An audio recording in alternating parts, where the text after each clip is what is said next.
ಇಯರ್ಸಿಂದ ನನ್ನ ವೈಫ್ಗೆ cervical problem ಇತ್ತು. ಇಲ್ಲಿ ಹಿಂದ್ಗಡೆ ಸೀಟು ಅಲ್ಲಿ ಸರಿದಿತ್ತು. ಅದರಿಂದ ತುಂಬ ಟ್ಯಾಬ್ಲೆಟ್ಸ್ ತೊಗೋತಾ ಇದ್ರು. And even MRI ಮಾಡಿಸಿದೆ. ಅದಾದಮೇಲೆ ಡಾಕ್ಟ್ರ್ ಅಂದರು ಆಪ್ರೇಷನ್ ಮಾಡಬೇಕು ಅಂತ ಹೇಳಿದ್ರು. ಅದಕ್ಕೋಸ್ಕರ ನಾನು ಆಪ್ರೇಷನ್ ಮಾಡೋದು ಬೇಡವಾ ಅಂತ ಅಂದ್ಕೊಂಡು ಈ ಗುಡಿ ಬಗ್ಗೆ ಕೇಳಿದ್ದೆ. ಇಲ್ಲಿ ಬಂದು ಪ್ರದೋಷ ಮಾಡಿಸಿದೆ. ಪ್ರದೋಷ ಮಾಡಿಸ್ಮೇಲೆ ಅವರಿಗೆ ಪ್ರಾಬ್ಲಮ್ ಸಾಲ್ವ್ ಆಯಿತು. ಯಾರೇ ಪ್ರದೋಷ ಕಾಲದಲ್ಲಿ ತೀರ್ಥ ಸ್ನಾನ ಮಾಡೋದ್ರಿಂದ ಮೊದಲು ಅವ್ರಿಗಿರುವಂತಹ ದಾರಿದ್ರ್ಯಗಳು ನಾಶ ಆಗುವಂಥದ್ದು, ಮತ್ತು ಕೃತಜನ್ಮದಲ್ಲಿ ನಾನಾ ರೀತಿಯಾದಂಥ ಪಾಪಗಳನ್ನು ಮಾಡಿರ್ತೀವಿ. ಆ ಪಾಪಗಳ ನಿವಾರಣೆಗಾಗಿ ಪುಣ್ಯಕ್ಷೇತ್ರಗಳ ಸ್ನಾನ ಅಥವಾ ನದಿ ಸ್ನಾನ ಮಾಡಬೇಕು. ಅದಕ್ಕಿಂತ ಪುಣ್ಯೋಪೇತವಾದಂಥ ತೀರ್ಥ ಸ್ನಾನ ಪ್ರದೋಷ ಕಾಲದಲ್ಲಿ ಸ್ವಾಮಿಗೆ ಅಭಿಷೇಕ ಆಗಿರುವಂತಹ ಜಲ. ಇಲ್ಲ 100% ಕೆಲಸ ಆಗುತ್ತೆ. ದೇವ್ರ ಕೈ ಬಿಡಲ್ಲ. ಒಳ್ಳೇದು ಮಾತಾಡಿ ಒಳ್ಳೇದು ಮಾಡಿ ಎಲ್ಲರಿಗೆ ಒಳ್ಳೆ ವಿಚಾರ ಇಟ್ಕೊಂಡು ಬನ್ನಿ, ಎಲ್ಲ ಒಳ್ಳೇದಾಗುತ್ತೆ. ನಾನೇ 100% ಇಲ್ಲಿ ಇದು ಸಾಕ್ಷಿಯಾಗಿರೋದು.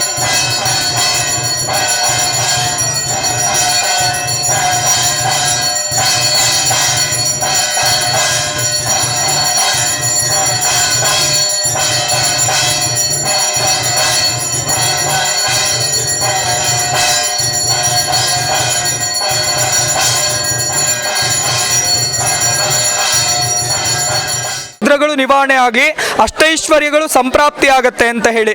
ಒಂದು ಸಂತಾನ ಭಾಗ್ಯ, ಎರಡನೇದು ಬಂದು ಕಂಕಣ ಭಾಗ್ಯ, ಮೂರನೇದು ಬಂದು ಉದ್ಯೋಗ, ನಾಲ್ಕನೇದು ಬಂದು ಯಶಸ್ಸು, ಐದನೇದು ಬಂದು ಕೀರ್ತಿ ಲಾಭ, ಆರನೇದು ಬಂದು ಜೀವನದಲ್ಲಿ ಸಂಕಷ್ಟಗಳೇ ಬರ್ದಿರ ಇರೋ ಹಾಗೆ, ಮತ್ತೆ ಏಳನೇದು ಬಂದು ರೋಗ ರುಜಿನಗಳ ನಿವಾರಣೆ ಆಗುವಂಥದ್ದು. ನಾವು ಮೊದಲು ಒಂದು 5 ಸಾರಿ ಬಂದಿದ್ವಿ.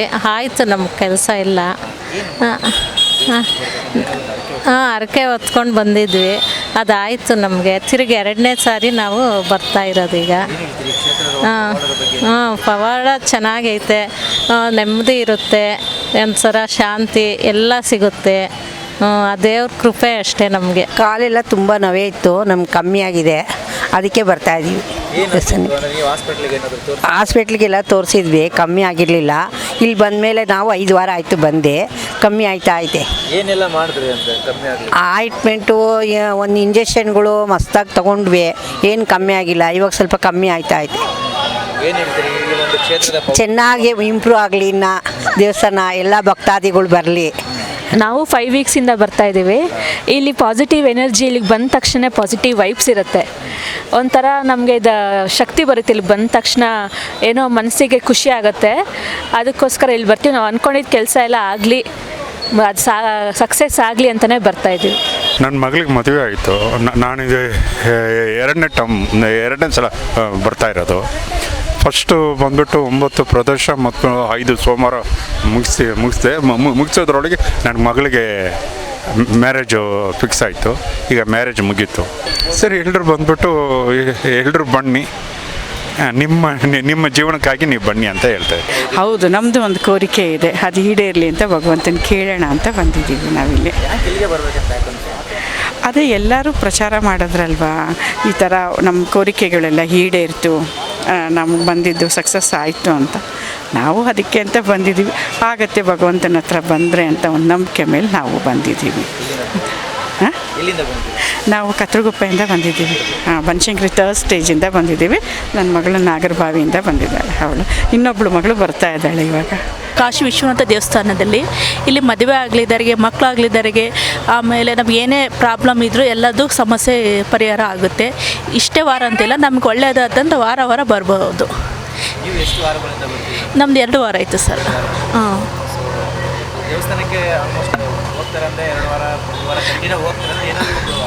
ಆಗುತ್ತೆ, ಅಂದ್ಕೊಂಡಿದ್ದೆಲ್ಲ ಆಗುತ್ತೆ. ಮದುವೆ ಆಗಲಿದ್ರೆ ಸಕ್ಸಸ್ ಅಂತ ಆಗೇ ಆಗುತ್ತೆ. 100ಕ್ಕೆ 100 ರಿಸಲ್ಟ್ ಇದ್ದೇ ಇರುತ್ತೆ. ಇದೇ ಅಂದರೆ ಸಮಸ್ಯೆ, ಒಟ್ಟು ಎಲ್ಲಕ್ಕೂ ಸಮಸ್ಯೆ ಪರಿಹಾರ ಇದ್ದೇ ಇರುತ್ತೆ. ಒಟ್ಟು ನಾವು ನಂಬಿಕೆಯಿಂದ ಬರಬೇಕಿಲ್ಲಿ. ನಂಬಿಕೆಯೇ ಇದು ಕಾರಣ ಇದಕ್ಕೆಲ್ಲ. ಇಲ್ಲಿ 9 ಬಾರಿ ಪ್ರದರ್ಶನ ಹಾಕ್ಸ್ಬೇಕು. 9 ಸತಿ ಬಂದು ಕಂಕಣ ಒಂದು ಸತಿ ಕಟ್ಸ್ಕೊಬೇಕು. 9 ಸತಿ ಬರಬೇಕು. 9 ಸತಿ ಒಳಗೆ ಯಾರಿಗೆ ಮದುವೆ ಆಗಿಲ್ಲ ಅವ್ರಿಗೆ ಮದುವೆ ಆಗುತ್ತೆ. ಹಾಗಾಗಿ 9 ಸತಿ ಬಂದು ಇದು ಮಾಡಬೇಕು. ಆಮೇಲೆ ಇಲ್ಲಿ ಪೂಜೆ ನಡೀತೆ. ಆಮೇಲೆ ಇದು ನೀರು ಹಾಕ್ತಾರೆ. ನೀರು ಹಾಕಿದ ಮೇಲೆ ಎಲ್ಲ ಪೂಜೆ ಆದಮೇಲೆ ಮದುವೆ ಯಾರಾಗಿಲ್ಲ, ಅದೇ ಇದ್ರದ್ದು ಮೇಯ್ನು. ಇದು ನಾಡಿ ಭವಿಷ್ಯ ಹೇಳ್ತಾರೆ. ಮಂಗಳವಾರ, ಶುಕ್ರವಾರ, ಭಾನುವಾರ ಹೇಳ್ತಾರೆ. ಬೆಳಗ್ಗೆ 6ರಿಂದ 12:30 ತನಕ ಅಂತೆ. ನಾವು ಇದೇ 2ನೇ ಸತಿ ಬರ್ತಾ ಇರೋದು. ಒಳ್ಳೇದಾಗುತ್ತೆ ಅಂತ ಬರ್ತಾ ಇದ್ದೇವೆ. ಹೀಗೆ 1000 ಜನ ಬರ್ತಾ ಇದ್ದಾರೆ. ಅದರಿಂದ ಒಳ್ಳೆಯದಾದರೆ ನಮಗೆ ಚೆನ್ನಾಗಿ ಅನುಕೂಲ. ಎಲ್ಲರನ್ನೂ ಕೇಳ್ಕೊಂಡು ನಾವು ಇದೇ ಥರ ನೋಡ್ಕೊಂಡು ಬಂದಿದ್ದೀವಿ. ಅದರಿಂದ ಒಳ್ಳೆಯದಾದರೆ ನಾವು ಅಷ್ಟೇ ಸಾಕು. ಅದೇ ನಾವು ಇವಾಗ 2ನೇ ಸಾರಿ ಬರ್ತಾ ಇದ್ವಿ ಸರ್. ನಮ್ಗೆ ಹಿಂಗೆ ಬೇರೆಯವ್ರ ಕಡೆಯಿಂದ ಗೊತ್ತಾಯ್ತು ಇಲ್ಲಿ ದೇವಸ್ಥಾನ ಇದೆ, ನಿಮ್ದು ಏನೇ ಕಷ್ಟ ಇದ್ರೂ ಹೋಗಿ ಪರಿಹಾರ ಆಗುತ್ತೆ ಅಂತ ಅಂದರು. ನಾವು ಏನಷ್ಟು ಇದು ನಂಬಿಕೆ ಇರಲಿಲ್ಲ. ಕೊನೆಗೆ ನೋಡೋಣ ಅಂತ ಒಂದಿನ ಬಂದ್ವಿ. ಸ್ವಲ್ಪ ಮನೇಲಿ ಮಕ್ಕಳಿಗೆ ಎಜುಕೇಷನ್ನು ಅದ್ರ ಬಗ್ಗೆ ಕೇಳಿದ್ವಿ. ಒಂದು ಹೋಮ ಮಾಡಲಿಕ್ಕೆ ಕೇಳಿದರು, ಅದರಲ್ಲಿ ಭಾಗವಹಿಸಿದ್ವಿ. ಈ ಥರನೇ ಅವತ್ತು ತುಂಬ ಜನ ಇದ್ದರು, ಭಾಗವಹಿಸಿದ್ವಿ. ಆಮೇಲೆ ಅದಾದಮೇಲೆ ಸ್ವಲ್ಪ ನಮಗೆ ಸಕ್ಸಸ್ ಆಯಿತು. ಈಗ ಅದಕ್ಕೆ ಮಗಳಿಗೆ ಒಂದು ಗಂಡು ಹುಡುಕ್ತಾ ಇದ್ದೀವಿ. ಅದಕ್ಕೆ ಮೊನ್ನೆ ಕೇಳ್ಕೊಂಡು ಹೋಗಿದ್ವಿ. ಅದಕ್ಕೆ ಇವತ್ತು ಬನ್ನಿ ಅಂತ ಹೇಳಿದ್ದಾರೆ, ಬಂದಿದ್ದೀವಿ. ಮೋಸ್ಟ್ಲಿ ಸಕ್ಸಸ್ ಅಂತ ಇಲ್ಲಿ ಎಲ್ಲ ಏರಿಯಾದಲ್ಲಿ ಹೇಳೋರು ಆಗುತ್ತೆ 100%. ಯಾಕಂದರೆ ಇದು ಹಳೇ ದೇವಸ್ಥಾನ, ತುಂಬ ಪುರಾತನವಾದಂಥದ್ದು. ಇಲ್ಲಿ ಒಂದು ನಂಬಿಕೆ ಇದೆ. ಶಿವನ ದೇವಸ್ಥಾನ, ಎಲ್ಲಿ ಹೋದರೂ ಶಿವ ಅವನು ಸರ್ವಂತರ ವ್ಯಾಪಿ ಅವನು. ಹಾಗಾಗಿ ನಂಬಿಕೆ ಇದೆ, ಖಂಡಿತ ಸಕ್ಸಸ್ ಆಗ್ತೀವಿ ಅಂತ ನಾವು ನಂಬಿದ್ದೀವಿ ಸರ್. ಅಂದರೆ ನಾವು ಹೋಮ ಮಾಡಿಸಿದಾಗ 21 ದಿನ ನಾವು ಅದೇ ನಾನ್ ವೆಜ್ ಆ ಥರದ್ದೇನೂ ತಿನ್ನೋಂಗಿಲ್ಲ. ಪ್ರತಿನಿತ್ಯ ಪೂಜೆ ಮಾಡಬೇಕು, ಮದ್ಯಪಾನ ಅದೆಲ್ಲ ಸೇವನೆ ಮಾಡೋಂಗಿಲ್ಲ.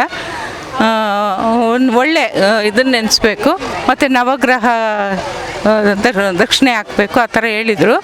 ಮಾಡಿದ್ವಿ, ನಮಗೆ ಒಳ್ಳೆಯದಾಯಿತು, ಚೆನ್ನಾಗೇ ನಡೀತಾ ಇದೆ. ಅದಕ್ಕೆ ಪುನಃ ಇವತ್ತು ಮಗಳಿಗೋಸ್ಕರ ಬಂದಿದ್ದೀವಿ. 2 ಇಯರ್ಸಿಂದ ನನ್ನ ವೈಫ್ಗೆ ಸರ್ವಿಕಲ್ ಪ್ರಾಬ್ಲಮ್ ಇತ್ತು. ಇಲ್ಲಿ ಹಿಂದ್ಗಡೆ C2 ಅಲ್ಲಿ ಸರಿದಿತ್ತು. ಅದರಿಂದ ತುಂಬ ಟ್ಯಾಬ್ಲೆಟ್ಸ್ ತೊಗೋತಾ ಇದ್ರು. And even MRI ಮಾಡಿಸಿದೆ. ಅದಾದಮೇಲೆ ಡಾಕ್ಟ್ರ್ ಅಂದರು ಆಪ್ರೇಷನ್ ಮಾಡಬೇಕು ಅಂತ ಹೇಳಿದ್ರು. ಅದಕ್ಕೋಸ್ಕರ ನಾನು ಆಪ್ರೇಷನ್ ಮಾಡೋದು ಬೇಡವಾ ಅಂತ ಅಂದ್ಕೊಂಡು ಈ ಗುಡಿ ಬಗ್ಗೆ ಕೇಳಿದ್ದೆ. ಇಲ್ಲಿ ಬಂದು ಪ್ರದೋಷ ಮಾಡಿಸ್ಮೇಲೆ ಅವರಿಗೆ ಆ ಪ್ರಾಬ್ಲಮ್ ಸಾಲ್ವ್ ಆಯಿತು. ಡಾಕ್ಟ್ರ್ ಹೇಳ್ತಾಯಿದ್ರು ಆ ಪ್ರಾಬ್ಲಮ್ಗೋಸ್ಕರನೇ ಏನು ಟ್ಯಾಬ್ಲೆಟ್ ತೊಗೋತಾಯಿದ್ರು, ಅದರಿಂದನೇ ಅವ್ರು ಪ್ರೆಗ್ನೆಂಟ್ ಆಗ್ತಾ ಇರಲಿಲ್ಲ. ಬಟ್ ಯಾವಾಗ ಅವ್ರು ಆರಾಮಾದರು, ನನ್ನ ವೈಫ್ ಪ್ರೆಗ್ನೆಂಟ್ ಆದರು. 9 ಮಂತ್ಸ್ ಆಯಿತು. ಮೊನ್ನೆ ಡೆಲಿವರಿ ಆಗಿ 40 ಡೇಸ್ ಆಯಿತು, ಗಂಡು ಮಗು ಆಯಿತು. ನಾನು ಬೇಡ್ಕೊಂಡಿದ್ದು ಗಂಡು ಮಗುನೇ, ಅದು ಗಂಡು ಮಗು ಆಯಿತು. ಸೊ ಇದೊಂದು ನನಗೆ 2 ಪ್ರಾಬ್ಲಮ್ ನನ್ನ ವೈಫ್ದು ಸೊಲ್ಯೂಷನ್ ಸಿಕ್ತು ನನಗಿಲ್ಲಿ. 2ನೇದು ವಿಷಯ ಏನಂದರೆ, ನನ್ನ ವೈಫ್ ತಂಗಿ, ಅವರಿಗೆ ಕಾಲಿಲ್ಲ, ಅವ್ರಿಗೂ ಇಲ್ಲಿ ಕರ್ಕೊಂಡ್ಬಂದು ಕಂಕಣ ಕಟ್ಟಿಸಿದ್ದೆ. ಈಗ ಅವ್ರ ಮದುವೆ ಆಯಿತು, ಅವರು ಆರಾಮಾಗಿದ್ದಾರೆ, ಅವರು ಪ್ರೆಗ್ನೆಂಟ್ ಇದ್ದಾರೆ ಈಗ. 3ನೇ ವಿಷಯ, ನನ್ನ ತಂಗಿ ಮದುವೆ ಆಗಿ 6 ತಿಂಗಳಾಯಿತು, 6 ವರ್ಷ ಆಯಿತು, ಇನ್ನೂ ಮಗುವಾಗಿಲ್ಲ. ಮೊನ್ನೆ ಪ್ರೆಗ್ನೆಂಟ್ ಆದರು ಅವ್ರ ವಿಷಯ ಇಲ್ಲೇ ಬೇಡ್ಕೊಂಡಿದ್ವಿ. ಇದು 3ನೇ ವಿಷಯವಾಗಿ ಅದೊಂದು ಚಮತ್ಕಾರ ನಮ್ಮ ಮನೇಲಿ ನಡೆದಿರೋದು. 3 ಚಮತ್ಕಾರ ನಮ್ಮ ಮನೇಲಿ ನಡೆದಿದೆ. ನಾನು ಎಲ್ಲರಿಗೆ ಹೇಳ್ಬೇಕೇನೆಂದರೆ, ಭಕ್ತಿಯಿಂದ ಬನ್ನಿ, ನಡ್ಕೊಳ್ಳಿ. ಇಲ್ಲ 100% ಕೆಲಸ ಆಗುತ್ತೆ, ದೇವ್ರ ಕೈ ಬಿಡಲ್ಲ. ಒಳ್ಳೇದು ಮಾತಾಡಿ, ಒಳ್ಳೇದು ಮಾಡಿ, ಎಲ್ಲರಿಗೆ ಒಳ್ಳೆ ವಿಚಾರ ಇಟ್ಕೊಂಡು ಬನ್ನಿ, ಎಲ್ಲ ಒಳ್ಳೇದಾಗುತ್ತೆ. ನಾನೇ 100% ಇಲ್ಲಿ ಸಾಕ್ಷಿಯಾಗಿರೋದು. ಬೇಕಾದರೆ ನನ್ನ ಮಗುದು ಬೇಕಾದರೆ ವೀಡಿಯೋ ತೊಗೊಳ್ಳಿ. ಅವನ ಹೆಸರು ರುದ್ರ ಅಂತ ಇಟ್ಟಿದ್ದೀನಿ. ಈಗ ರುದ್ರಾಭಿಷೇಕ, ಈಗ ಅವನದೇ ಈಗ ಅಭಿಷೇಕ ಮಾಡೋಕ್ಕೆ ಬಂದಿರೋದು. ತುಂಬ ಒಳ್ಳೇದಾಗಿದೆ ನನಗೆ. ಇಡೀ ಫ್ಯಾಮಿಲಿನೇ ನಮ್ಮ ಚೇಂಜ್ ಆಗಿದೆ. ಎಲ್ಲರಿಗೆ ನಾನು ಅದೇ ಹೇಳ್ತೀನಿ, ಬನ್ನಿ, ಭಕ್ತಿಯಿಂದ ಬನ್ನಿ, ತುಂಬ ಶ್ರದ್ಧೆಯಿಂದ ನಡ್ಕೊಳ್ಳಿ. ದೇವ್ರು 100% ಕೆಲಸ ಮಾಡ್ತಾನೆ, ಮಾಡಿಸ್ಕೊಡ್ತಾರೆ, ನಿಮ್ಗೆ ಒಳ್ಳೇದು ಮಾಡ್ತಾರೆ. ಅಷ್ಟೇ, ಒಳ್ಳೇದು ಮಾತಾಡಿ, ಒಳ್ಳೇದು ಮಾಡಿ, ಒಳ್ಳೆ ವಿಚಾರ ಇಟ್ಕೊಳ್ಳಿ, ನಿಮಗೆಲ್ಲ ಒಳ್ಳೇದಾಗುತ್ತೆ. ಆವಾಗ ಇದು ದೇವಸ್ಥಾನ ಎಲ್ಲ ಸುಮ್ಮನೆ ಹಾಳು ಬಿದ್ದಂಗಿತ್ತು. ಬರೋಕ್ಕೆ ನನಗೆ ಕಾರ್ತಿಕದಲ್ಲಿ ದೀಪ ಹಚ್ಚೋಣ ಅಂತ 5 ಗಂಟೆಗೆ ಬಂದರೆ ಎಲ್ಲ ದೇವಸ್ಥಾನ ಎಲ್ಲ ಕತ್ಲು ಇತ್ತಿದೆ, ಎಲ್ಲ ಗಿಡಗಳು ಬೆಳ್ಕೊಂಡಿತ್ತು. ನನಗೆ ತುಂಬ ಭಯಂಕರ ಆಯಿತು. ಅಪ್ಪ ದೇವರೇ, ಏನು ಇಲ್ಲಿ ಕಾರ್ತಿಕ ಮಾಸದಲ್ಲಿ ದೀಪ ಹಚ್ಚೋರೇ ಇಲ್ವ ಅಂತ ನಂಗೆ ತುಂಬ ಹೆದರಿಕೆ ಆಗ್ತೈತೆ. ಭಗವಂತ ಶಿವಪ್ಪ ನೀನೇ ಕಾಪಾಡಬೇಕಂತ ಬೇಗ ಅಲ್ಲೊಂದು ಸ್ತಂಭ ಥರ ಐತೆ, ಅಲ್ಲೇ ದೀಪ ಹಚ್ಬಿಟ್ಟು ನಮಸ್ಕಾರ ಹಾಕ್ಕೊಂಡು ಹೋಗಿದ್ದಕ್ಕೆ ಇನ್ನು ಮುಂದಿನ ವರ್ಷ 1 ವರ್ಷ ಹಂಗಿತ್ತು. 3ನೇ ವರ್ಷಕ್ಕೆಲ್ಲ ಡೆವಲಪ್ ಆಯಿತು ದೇವಸ್ಥಾನ. ಆವಾಗ ನನಗೆ ಎಷ್ಟೋ ಖುಷಿ ಆಯಿತು. ಇವಾಗ ತುಂಬ ಖುಷಿಯಾಗಿ ನೋಡ್ತಾಯಿದ್ರೆ ಚೆನ್ನಾಗಿ ಡೆವಲಪ್ಮೆಂಟ್ ಆಗಿದೆ, ಚೆನ್ನಾಗಿದೆ ಎಲ್ಲನೂ ಇದಾಗಿ. ನನ್ನ ಮನಸ್ಸಲ್ಲಿ ನನಗೆ ತುಂಬ ನೋವಾಯಿತು. ಏನು ಕಾರ್ತಿಕದಲ್ಲಿ ಈ ಥರ ದೇವ್ರಿಗೆ ದೀಪ ಹಚ್ಚೋರೇ ಇಲ್ವಲ್ಲ. ಅಲ್ಲಿ ನಾವು ಆಂಧ್ರದಲ್ಲಿದ್ವಿ, ವಿಶಾಖಪಟ್ಟಣದಲ್ಲಿ. ಅಲ್ಲಿ ಕಾರ್ತಿಕ ಮಾಸ ಬಂದರೆ ತಿಂಗಳೆಲ್ಲ 1 ಗಂಟೆಯಿಂದ ರಾತ್ರಿಯಿಂದನೇ ದೀಪಗಳು ಹಚ್ತೀವಿ. 365 ಬತ್ತಿ, ತಿಂಗಳೆಲ್ಲ ಉಪವಾಸ ಮಾಡೋದು, ಅದೆಲ್ಲ ಮಾಡೋದು, ತಣ್ಣೀರು ಸ್ನಾನ ಮಾಡೋದು, ಅದೆಲ್ಲ ಮಾಡ್ತೀವಿ. ಇಲ್ಲಿ ನೋಡಿದ್ರೆ ಏನು ಇಲ್ವಲ್ಲ ಅಂತ ಯಾಕೋ ನನಗೊಂಥರ ನೋವಾಯಿತು. ಮತ್ತು ನೋಡೋಷ್ಟೊತ್ತಿಗೆ 1 ವರ್ಷಕ್ಕೆ ಮತ್ತೆ ಎಲ್ಲ ಡೆವಲಪ್ ಆಯಿತು, ಚೆನ್ನಾಗಿತ್ತು.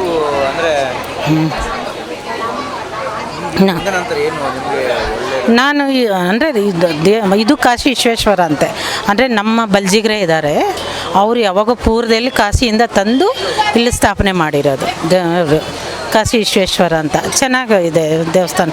ಎಲ್ಲ ಸತ್ಯ ಎಲ್ಲ ಚೆನ್ನಾಗಿದೆ. ಇವಾಗೆಲ್ಲ ಬರ್ತಾ ಇದ್ದಾರೆ, ಕಲ್ಯಾಣ ಆಗಿದೆ. ಯಾವ ರೀತಿ ಒಳ್ಳೆಯದಾಗಿದೆ? ನಾನು ಇದೇ ಫಸ್ಟ್ ಟೈಮ್ ಬಂದಿರೋದು. ನನಗೆ ನಮ್ಗೊಂದು ಸ್ವಲ್ಪ ಆರೋಗ್ಯ ಮನೆ ಬಗ್ಗೆ ಕೇಳೋಣ ಅಂತ ಇದೇ ಇವತ್ತೇ ಬಂದಿರೋದು. ನಾನು ಇಲ್ಲೇ ಇದ್ದೀನಿ, ಇಲ್ಲೇ ಈ ಊರಲ್ಲೇ ಇದ್ದೀನಿ. ನಾನು ಯಾವಾಗೂ ಬಂದಿಲ್ಲ. ನನಗೆ ದೇವಸ್ಥಾನಕ್ಕೆ ಹೋಗಿದ್ದೆ, ಬೇರೆ ಕಡೆ ಎಲ್ಲ ಕೇಳಿದ್ರು ಅಟ್ಟೂರಲ್ಲಿ ಇದ್ದೀವಿ ಅಂತಂದರೆ ಅಲ್ಲಿ ದೇವಸ್ಥಾನ ಇತ್ತಂತೆಲ್ಲ ಈ ಥರ ಹೇಳ್ತಾರೆ. ಏನೋ ಅದು ನನಗೆ ಗೊತ್ತಿಲ್ಲ ಅಂತ. ಆಮೇಲೆ ನಿನ್ನೆ ಬಂದೆ ನಾನು. ಇಲ್ಲಿ ನೋಡಿದ್ರೆ ಎಲ್ಲ ಹುಷಾರಾಗಿದೆ, ಚೆನ್ನಾಗಿದೆ ಅಂತ ಎಲ್ಲರ ಬಾಯಲ್ಲೂ ಬರ್ತಾಯಿದೆ.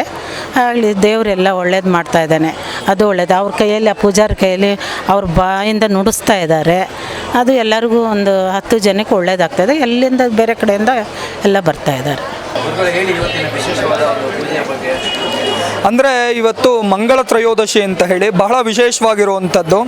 ಈ ಸಾನ್ನಿಧ್ಯಕ್ಕೆ ಬಂದು ಯಾರೇ ಪ್ರದೋಷ ಕಾಲದಲ್ಲಿ ತೀರ್ಥ ಸ್ನಾನ ಮಾಡೋದ್ರಿಂದ ಮೊದಲು ಅವ್ರಿಗಿರುವಂತಹ ದಾರಿದ್ರ್ಯಗಳು ನಾಶ ಆಗುವಂಥದ್ದು, ಮತ್ತು ಕೃತಜನ್ಮದಲ್ಲಿ ನಾನಾ ರೀತಿಯಾದಂಥ ಪಾಪಗಳನ್ನು ಮಾಡಿರ್ತೀವಿ.